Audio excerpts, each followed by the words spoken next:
Facebook almost down 5% of the day, extending towards the lower range Bollinger Band. Apple down almost 3% on the day. Nvidia almost down 5% on the day. Google bouncing from the 100-day moving average down 2% on the day. Microsoft down 2% on the day. Amazon down almost 3% on the day, a very strong move outside of the lower Bollinger Bands into an area of support. And Netflix, a very interesting outside trading candle, big blow off top, and then a reversal, very bearish looking candle for Netflix. You're watching the Stock Market Brief Show. My name's Michael. Yes, the FANG stocks, the big dogs in the market, all got hit, and they got hit very hard, bringing the market down pretty decently today, but honestly, it just still feels like very controlled selling, and there's no capitulation that's taking place yet. By seeing this just controlled selling, if you just look at advanced decline on the New York Stock Exchange, still kind of suggests that, well, there could still be more selling ahead until we get some sort of capitulation event, but a lot of indicators are throwing all kinds of signals out there. We have definitely bullish things that we can be bullish about, and we have bearish things also that we can be bearish about, and I'm going to be going over them on today's episode. Let's get into it.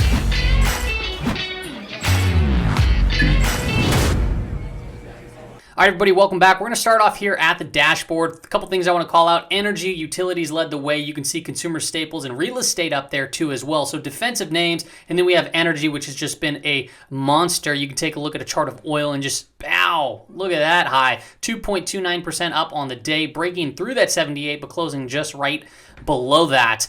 XLE, now it's getting a little bit extended, okay? So this is one of the sectors that have been just a very strong performer. And now, we're at the upper range of the Bollinger Band. Can it go higher? Obviously can. We got a big spike in volume, shooting star type candle. Not necessarily the place I'd like to go long because you want to see where the price came from to get there. It's a very vertical move up into an area of resistance. So I wouldn't be shocked to see this maybe take a breather tomorrow. That would make sense to me. Otherwise, if we take a look on the left-hand side of the screen right now, we have the Dow Jones down almost 1%, S&P 500 down 1.3, really mainly led by the mega cap stocks, right?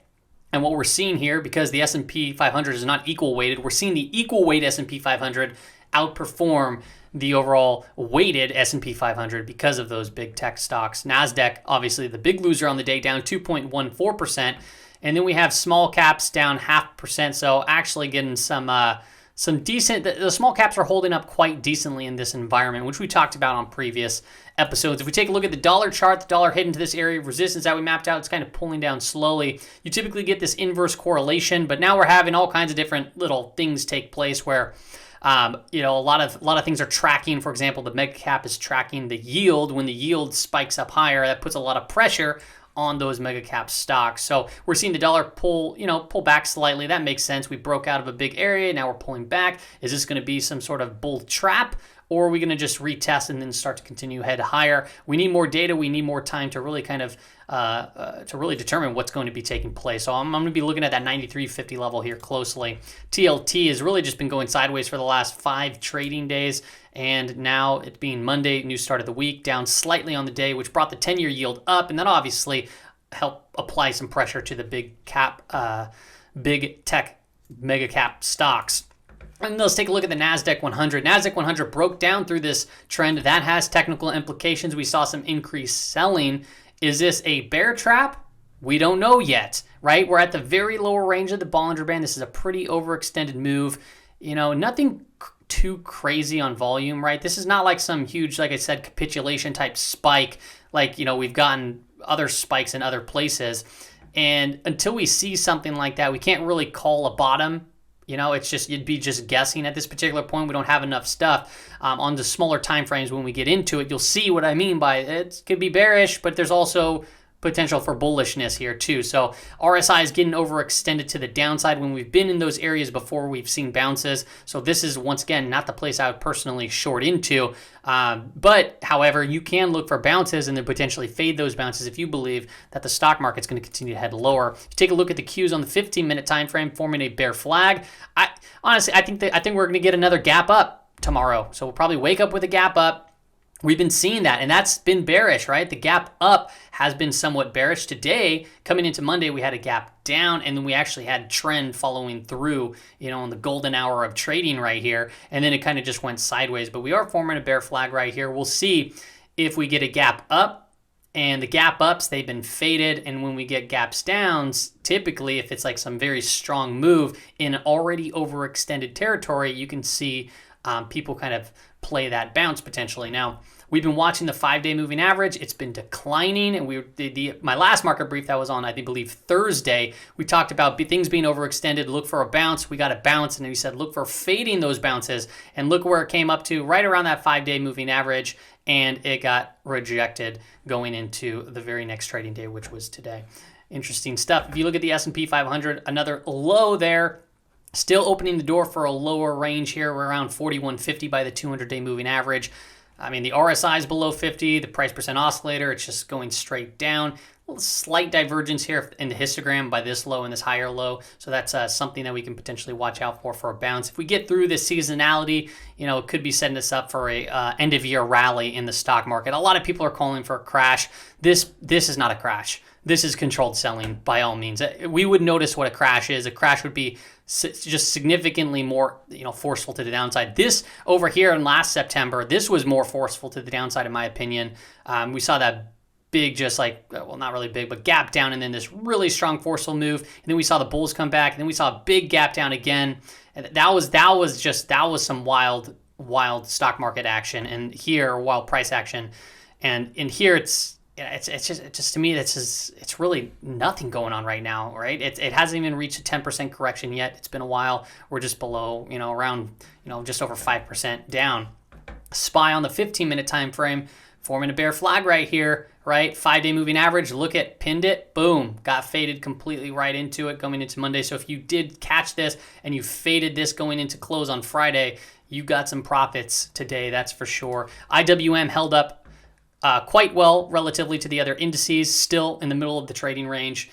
You can see that all these moving averages are kind of coiling up tighter and tighter. A lot of pent-up energy here. We're probably going to be making some moves. You can see the Bollinger Bands also contracting more and more here too. I think we're going to get some decisive moves here very soon. And it's going to kind of just take the market by storm. Small caps are one to really, really pay attention to. If it starts breaking out at 230, 250, that's going to be awesome. That's what I'm hoping for. We get some more bullish price action, but we're not there yet. So, don't celebrate too early if we're not there, because we can break down and this thing can get some significant moves to the downside still. If you take a look at the 15-minute time frame, got faded up into the 5-day moving average, forming another bear flag right here. I will notice on these 15-minute time frames, we have the PMO, and price momentum oscillator, and this is curling up as of right now. That can change. We'll see what tomorrow brings, but it is a bear flag. It's still below zero, but it is curling up. So perhaps we get a gap above it. Maybe that's a fake out. It gets faded, or perhaps we get some sort of little rally. It's very hard because we're seeing bearish price action, shorter time frames. We're seeing some bullish things too as well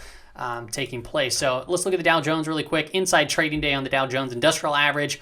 So, it's undecided right now, right? We're down almost 1% on the day, but we're trading within the previous trading day. So this is also coiling up here. I say if we get a break above the high of today, which was 34,410, yeah, we can go retest up to the 100-day moving average and see what it takes us there. But if we start breaking down below the low, that sets us up to go touch the 200-day moving average. Let's look at the 15-minute time frame for that. Also, another bear flag taking place. PMO also curling up right here too. Also got faded right here at the 5-day moving average. Now, from a bullish perspective, we're looking at the NIAD advanced decline line. Look at it. This is controlled selling. It's still going sideways. And if you really pay close attention, you can actually see a small positive divergence taking place. You have a low to a higher low, a low to a lower low right there. So there's actually now a positive divergence in the short term on the advanced decline line. And also with the advanced decline volume line, you can see the very same thing taking place here too as well. We talked about this getting down here, and we said it typically bounces. Well, we bounce on the line, we bounce right here, and now we're putting in a lower low, but this is not putting in a lower low. It's not matching. That is a positive divergence that's taking place. Then you take a look at the BP SPX chart. Same thing, bullish divergence still holding. A lower low was printed on the BP chart. A higher low was printed on the RSI. That sets up for a bounce. That's what it is. Now, yeah, we've seen it actually do this before, where it does this, comes back down, and then breaks down completely and just flushes, and you get some just huge move. We've seen it, but as it stands right now, it's a positive divergence. Here's the BP NDX chart, still heading lower. This thing is just burnt to a crisp right here. It could obviously head lower. This is very similar type action. You can see this symmetrical triangle going into September, October. This same exact thing took place September to October. We broke down. We're breaking down. This is reaching lower. We're right around 30. A full measured move could take us to around 25, and this is already pretty darn overdone here. So we'll continue to watch this. Like I said, this is not the place that I would want to short, especially now looking at all the FANG stocks. They're all out their lower range Bollinger Band. They had a huge move to the downside. Typically, when you get a trend day to the downside like that, you typically get a range day to follow, which means you'll probably have an inside trading day. If we get continued selling, this thing's going to get fried even more and bring us to even more overextended areas. And that, to me, that would be very interesting to see. I would be all for that, to be quite honest, because that can set up also for some monster rallies. Take a look at NIMO. This is actually putting in a positive divergence. We have a positive divergence here. As I put in another low, we put in another low, and this is another positive divergence. So it's still, it's like not panic selling. It's not there. We're having very controlled selling. There hasn't been any capitulation. This is just like, a rotation, right? You can see energy taking off. You get some positioning to defensive. I'm seeing a lot of commodity plays that are taking off. If you saw my little YouTube short that I put on, just the other day, yeah, there's a reason why we're seeing these rotations take place, and whether or not that's going to continue, we don't know.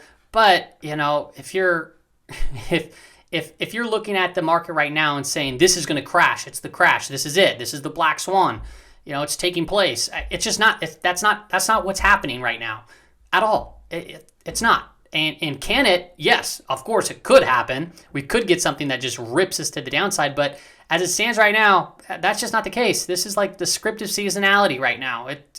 Everything's saying that the market can still go up, right? There's been some big technical breakdowns, and we need to pay close attention to that, all right? Because if we have these big technical breakdowns, or these technical breakdowns, they have some severe implications, which we've been watching obviously on the S&P 500, and now the new one is the Nasdaq 100 breaking down, because we can break down, we can go retest. We'll see here. We will see if this is just a little bear trap. Like I said, we don't know, and anybody that's calling it in terms of certainty, it's dangerous. It's dangerous to call things out in terms of certainty.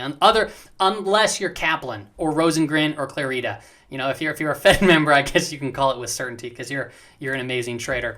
S&P 500% of stocks above the 50-day moving average. Also, still pretty fried. I had to move this line up just slightly. I haven't done so yet, but that's right. That fits the script. September, October, this area right here, both fried, and now we're right down in those levels again, and that can produce some bounces too as well. And then if you take a look at the VIX, still really not breaking through these previous weekly high over here, and we're just kind of hanging out, elevated levels. We have 4 gaps beneath us. The VIX gaps, they do typically get filled, so this would set us up for a rally higher if they come to get filled. But like I said, that this is not, we haven't got some huge spike yet, really. This is it's very controlled for the selling that we're seeing taking place. Now, from a bullish perspective, I've been watching the COMPQ, this Nasdaq composite, and we called out this double bottom. It bounced, right? It bounced a little bit, then it went a little bit lower, and then we're like, okay, it can bounce again. And well, it bounced again, and then we got some more selling, and this is still holding a positive divergence.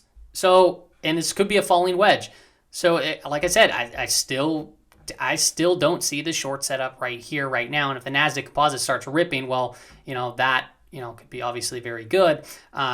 If you're a bull, the COMPQ, the Nasdaq composite, if we just zoom out a little bit, that's the same falling wedge. You can see the positive divergence, and it's pulled right into 14,200, previously a bounce area. Now look at this selling right here. Match it up with this selling right over here. What took place on the very strong move to the downside? We followed through with this V-shaped sort of recovery. Can that happen? Yeah, no, that can happen again. So don't rule that out. It can also break down. All right, so if you want to take on a specific trade with a good risk to reward, in my opinion, as it stands right here, the good risk to reward would not be short. It would be long right here with a stop loss beneath us. That would make sense to me, as all these indicators are kind of getting fried. Like I said, we have a lot of bear flags taking place on these 15-minute time frames, so that's something to watch out for. But even those like shorter-term bear flags, if they do follow through for a full measured move, it doesn't bring us all too much lower. If you take a look at semiconductors, another reason why the Nasdaq composite can go higher, look at this, completely burned out, down 2.6%. PMO, yeah, that's bearish. I wouldn't like to walk into this, semi, coming down straight at us, but we are getting overextended. Past the lower Bollinger Band, just slightly above an inclining 200-day moving average. RSI is burned out, right? So, and we've seen aggressive moves to the downside, they get ripped back. Aggressive move to the downside, get ripped back.